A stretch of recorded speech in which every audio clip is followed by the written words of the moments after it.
Russia, the world's largest country. For most of this century, it has remained a mystery.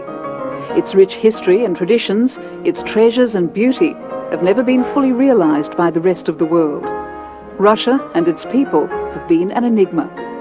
But since the demise of the Soviet Union and all it stood for, things have been slowly changing as the Iron Curtain of secrecy has slowly been lifting to reveal the secret treasures of the Kremlin.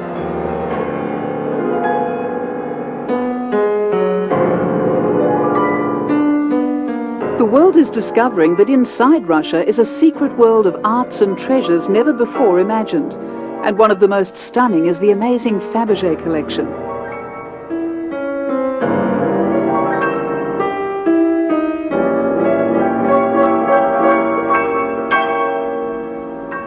The Fabergé eggs are arguably the world's most exquisite objet d'art, worth singularly millions of dollars. They were gifts from the 19th century's rich and famous to their loved ones. Today, they are priceless and are seen by relatively few people. They're but part of an amazing collection of Fabergé, which is housed at the Kremlin Museum, a stone's throw from Boris Yeltsin's office. 1996 is the 150th anniversary of the birth of Carl Fabergé. But of course, these treasures were fashioned a long time before the Moscow of Perestroika, or even the Moscow of the Cold War.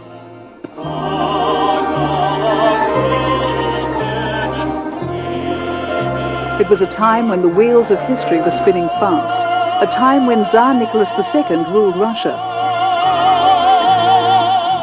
a time when the Romanov dynasty, which had lasted for more than 300 years, was about to come to a bloody end.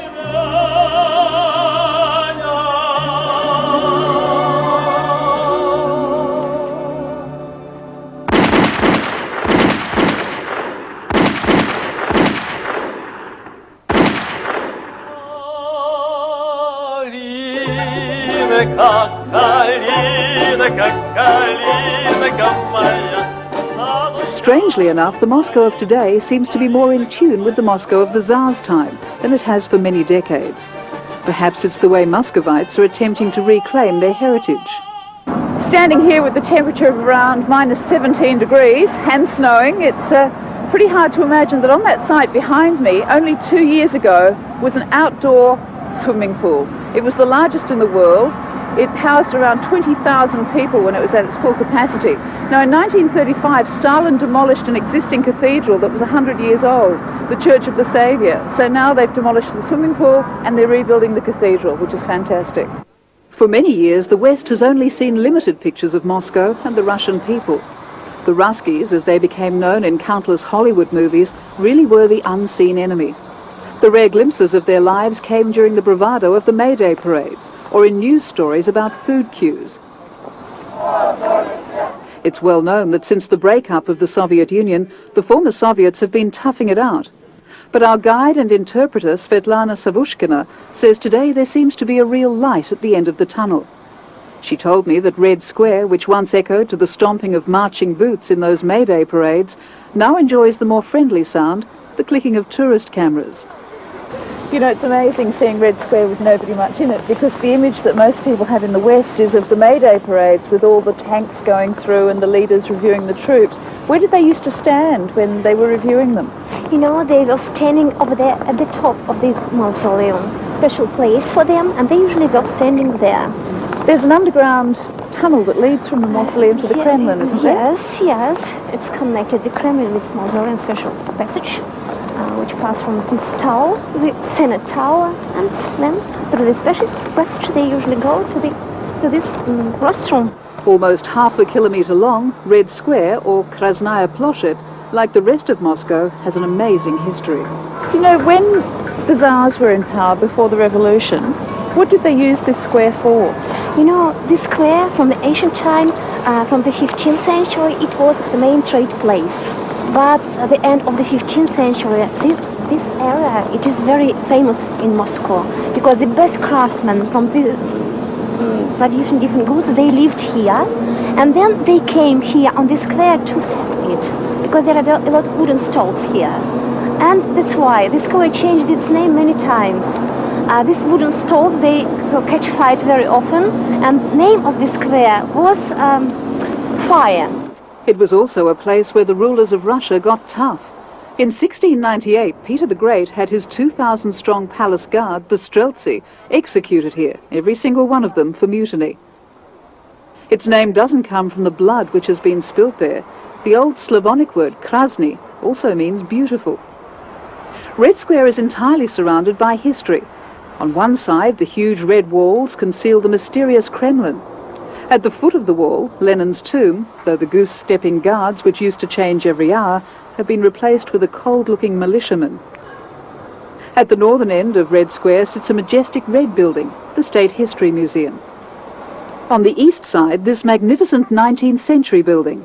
It's not a palace, but possibly the best-looking department store you ever saw.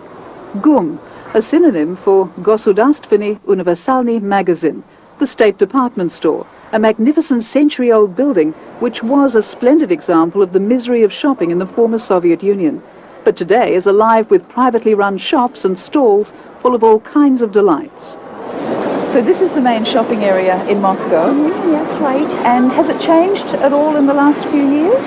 Yes, we have a lot of change because a lot of different companies from different countries, they began to work here and they have their own shops here. And that's why now we have a lot of different goods, very high quality, and we could buy everything.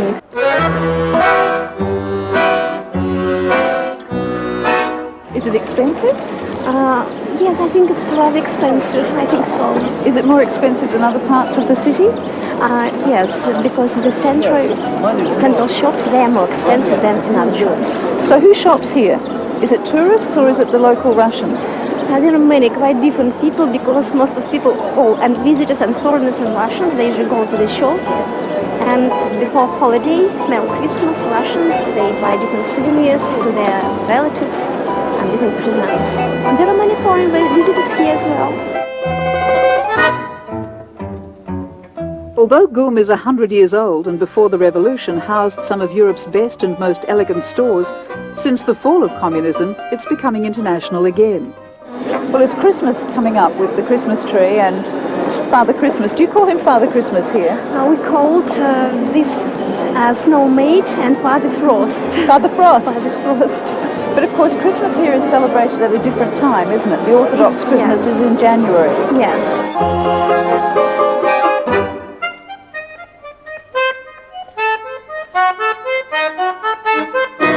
Back outside on Red Square, the winter's day was deepening as a silent show of snow was gently falling. This is probably the most famous symbol of Russia, St. Basil's Cathedral. It was built by Ivan the Terrible about 400 years ago. And when Napoleon and his troops fled Moscow in 1812, they tried to blow it up. They did a fair amount of damage to the interior, but fortunately the exterior survives today. I've seen many pictures of St. Basil's Cathedral, but no picture can prepare you for the real thing. It's like a fairy tale castle made out of mushrooms blossoming at the south end of Red Square. The 19th century traveller, the Marquis de Custine, called it a box of crystallized fruits.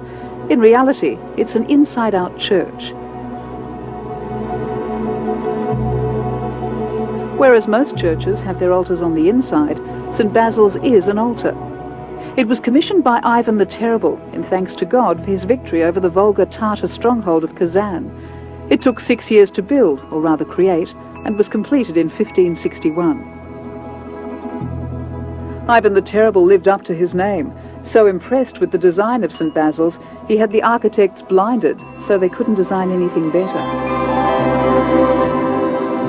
St. Basil's is named after a barefoot holy fool called Vasily, who predicted Ivan's damnation, and that Ivan would murder his own son, which he did.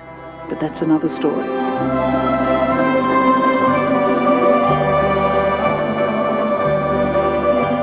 If you think it looks fantastic by daytime, just wait till you see it by night.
was the scene outside Moscow's largest market, Izmailovsky Park.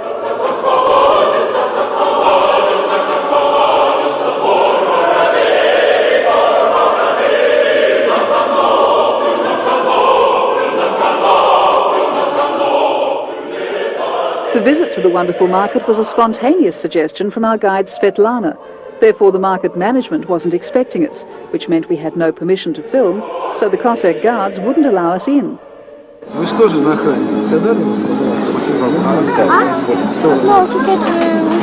we should speak with the chief. Where? Yes. I asked, please.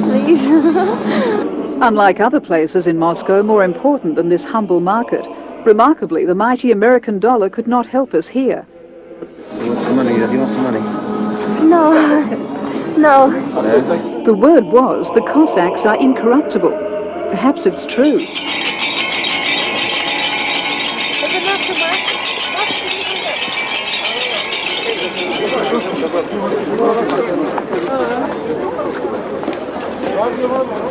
Eventually, official permission was granted, and the chief Cossack, who was from the same stock as those who protected the Tsar for 3 centuries, became our friend and my personal bodyguard, not leaving my side once. Alexander, this is the most exciting market. Is it the biggest market in Moscow? The самый большой маркет в Москве? Да. This market, is it all day, for 2 days, or for the whole week? How often? Суббота и воскресенье, выходные. Only during holidays and on Saturday and Sunday. The people who sell their wares here, do they make them themselves, or are they locally made, or do they come from all parts of the country? Это сами Most of these things they were made by themselves, and it is handmade. Alexander says that these markets were very popular during the Tsar's time, but under communism they all but disappeared. This market has been here for about 5 years.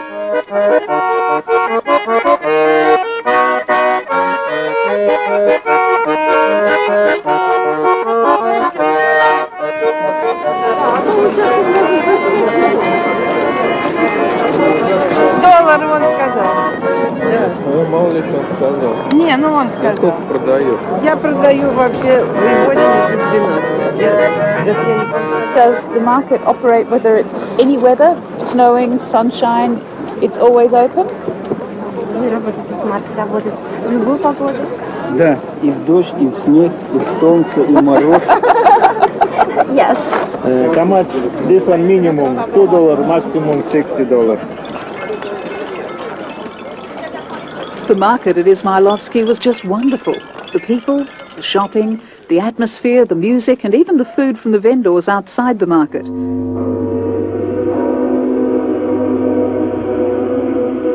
Inside the walls of the Kremlin, my first impression of the 850-year-old citadel was one of awe. I was walking where so many people of note had trod before, where Napoleon had watched Moscow burn, where both Ivan the Terrible and Stalin planned their reigns of terror. I was walking the same path as Tsar Nicholas II and his ill-fated family, as Rasputin, Khrushchev, Gorbachev and Yeltsin. By the same token, I felt immensely privileged because so many other people, because of the Cold War, have never had the opportunity to see such splendor. This was the seat of one of the greatest powers in the world, though it seems to have waned somewhat in recent years. More importantly, it's the center of a culture which has lasted for centuries. The West's leading power, the United States of America, offers the world Hollywood, the Ford Motor Company, Coca-Cola and McDonald's. Russia, on the other hand, has a history so rich and turbulent that Hollywood could never tell all the stories. So rich in tradition, the New World's relative youth cannot compare. So rich in culture, it has the potential to make contemporary artists tremble.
For 849 years, Moscow has stood against the hordes.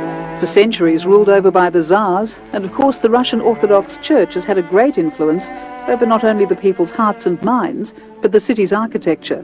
Wherever you look throughout the city, there are churches.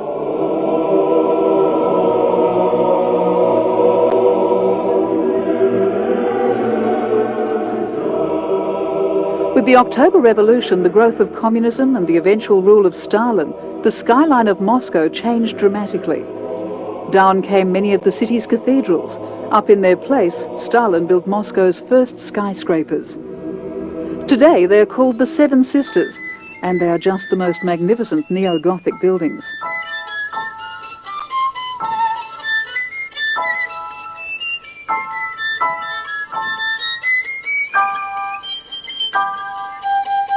Stalin didn't confine himself to reaching for the stars. He also went underground.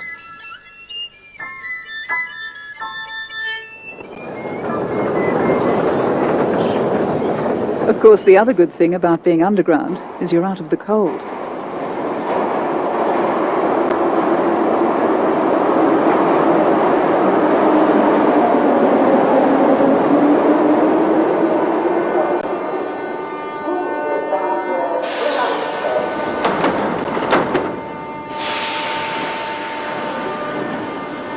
Now, the metro stations are fantastic. They're in all different styles, from Art Nouveau to celebrations of military battles. They really are an incredible sight. And they're incredibly efficient too. One every 1.5 minutes, and they carry about 8 million people a day.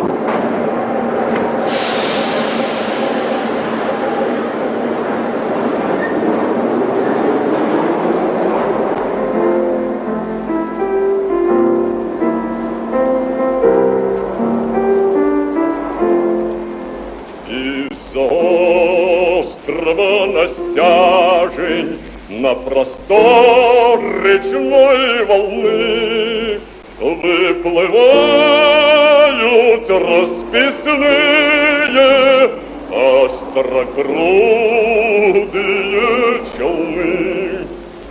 На переднем Стенька Разин, обнявшись, сидит с княжной, свадьбу новую справляет он веселый и хмельной.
This is really magical. Here I am in one of the oldest parts of Moscow. All the buildings around are 18th and 19th century. It's virtually untouched.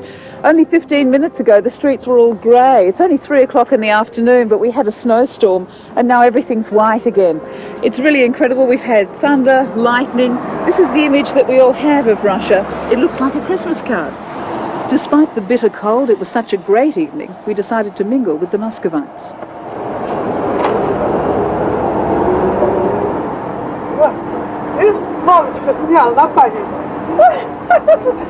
And look at this, an Australian bread shop. An incredibly popular place, especially the meat pies. And just like some Aussie pies back home, quite disgusting. Oh, great, Susanna, meat pie.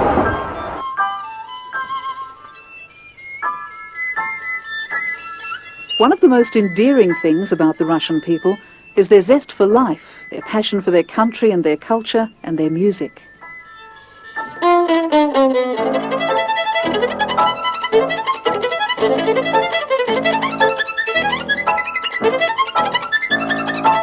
It's really cold this morning. It's made worse by the wind, which probably comes from Siberia, and it's making my eyes water. The snow's just starting to come, and I'm probably standing on the wrong side of the river because over there is one of Moscow's heating stations. Down below us, the Moskva River is almost completely frozen over. But you know what some men are like? They won't give up their fishing for anything.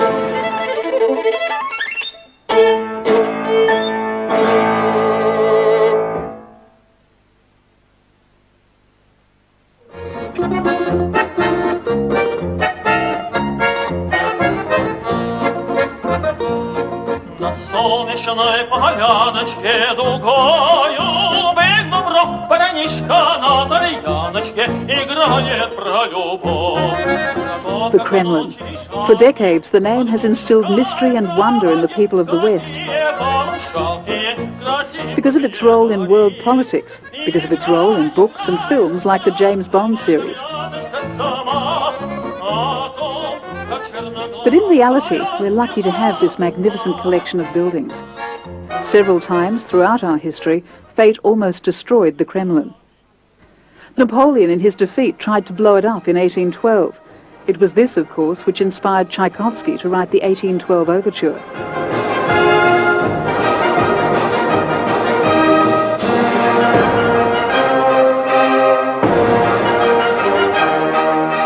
Before that, in the 1770s, Catherine the Great had plans to demolish the place and replace its cathedrals with a new classic-style Kremlin.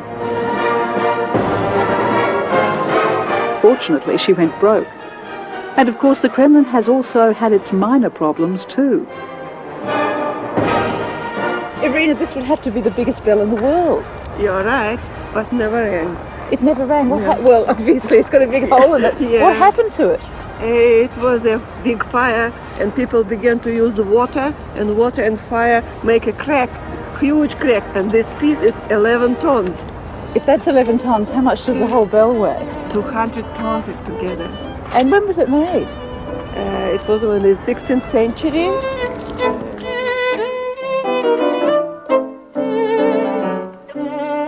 By 1917, there were 31 temples with 51 altars, a monastery and a nunnery, all within the Kremlin walls. After the Russian Revolution, the Bolsheviks closed 13 temples and 22 altars, destroying another 17 churches, 25 altars, the nunnery and monastery, including the oldest building in Moscow. Is this where they came down the stairs for the coronation? Yes, this is very important red porch, which was restored recently, this January, exactly. And the Tsars left the palace, and they took these stairs, and they go around, and they use this enter to the main cathedral. Assumption Cathedral was built in 1479, and for that time it was a miracle for the Russian people, because all buildings were very small, and it was huge and very imposing, very lot of time.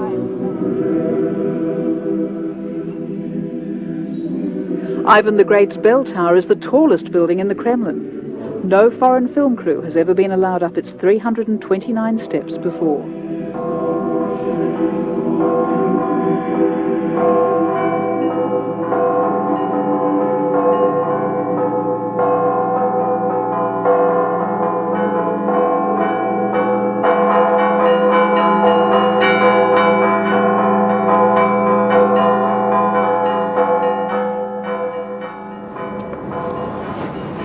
This is a great privilege. We are the first foreign film crew ever to be allowed up on top of the Tsar's bell tower. This building is nearly 400 years old. For over 300 years it was the tallest building in Moscow. It was a sentry post because this was a fortress.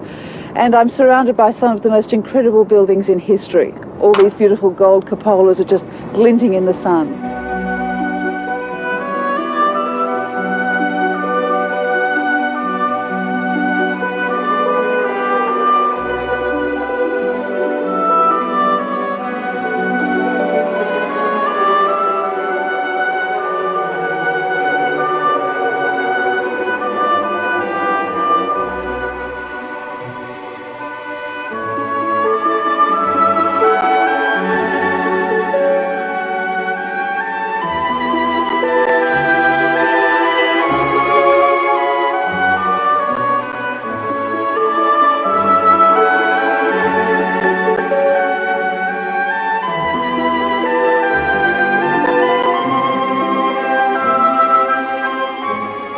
of the oldest and certainly one of the most important monasteries in the whole of Russia is here at Sergei of Posad, about 75 kilometers from Moscow.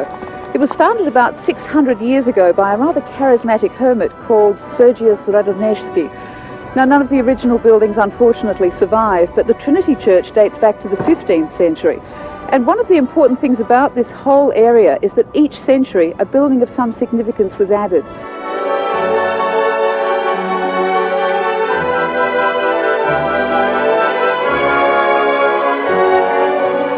The Trinity Cathedral is the heart of the monastery, and in its way the heart of Russian Orthodoxy. One of the reasons is that Sergius Radonezh was later canonized, becoming the patron saint of Russia.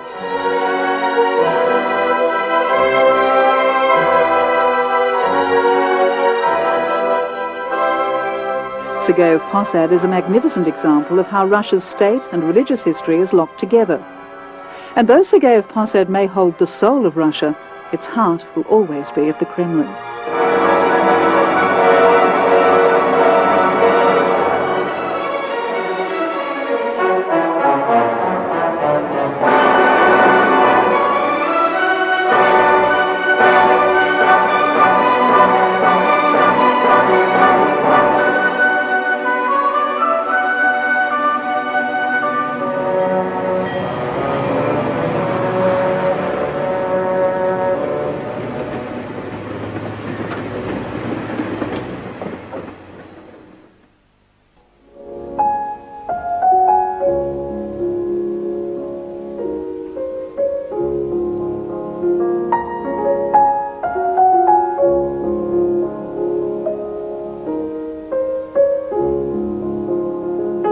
For most of this century, the treasures of the Kremlin, like the rest of Russia, have been kept a secret, locked away from the West behind the mysterious Iron Curtain. Inside the Kremlin is the Armory Museum, Russia's oldest museum. It contains one of the world's most significant collections of rare decorative art. Priceless crowns, scepters and treasures of a bygone age, which far outweigh the value of the British crown jewels. It's a collection of Kremlin workshops, and you can follow the customs and changing of styles, habits from the earliest time, 12th century till the 20s, and that's why it's one of the biggest collections in the world.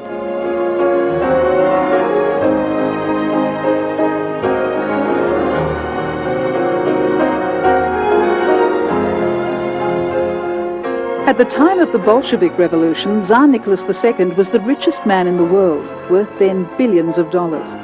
Here's an irony. Despite the fact these items are priceless, because of a lack of money, much of the Kremlin's treasures are still locked away in vaults.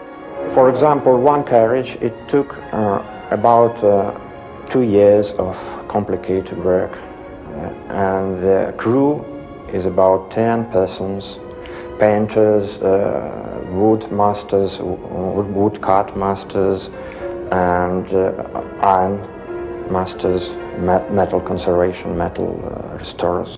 The ironies continue. The Kremlin is embracing capitalism as it looks toward the future. The museum sees the potential in allowing its treasures to travel overseas, as they will return big dollars which will help them restore and maintain many of these priceless treasures.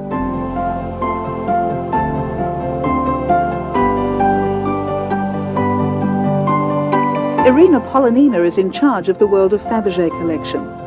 Each exhibition, it's a lot of work to do, because we must make a good choice. And it's very complicated to make a list at first, to decide what we can send, what is forbidden to send because of the fragile or something else. The treasures which are going on tour include the fantastic Kremlin egg, which chimed for the first time in years whilst we were filming it.